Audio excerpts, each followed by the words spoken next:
আপনার কাছে সব আছে, তবু মন শান্তি নেই। শ্রীকৃষ্ণ বলেন, সমস্যা দারিদ্র্য নয়, লোভে। আমরা ভাবি আরও একটু টাকা, আর একটু নাম, আরও স্বীকৃতি, তাহলে হয়তো খুব সুখ আসবে। কিন্তু সুখ আসে না, শুধু চাহিদা বাড়ে।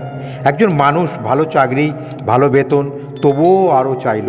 অতিরিক্ত লোভের স্বাস্থ্য গেল, সম্পর্ক ভাঙল, শেষেই একাই রইল, কিন্তু সফল হলো না।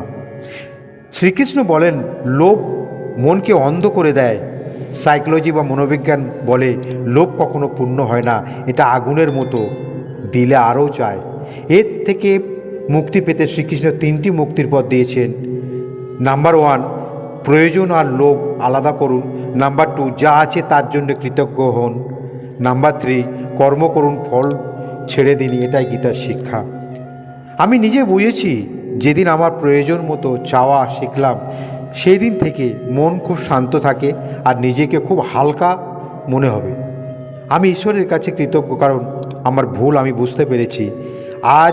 আজই নিজেকে জিজ্ঞাসা করুন, আমি কি সত্যি প্রয়োজনে চাইছি না লোভ? এই ভিডিওটা শেয়ার করুন, কারণ আপনার মুক্তির দরজা খুলতে পারে। So thank you so much and God bless you.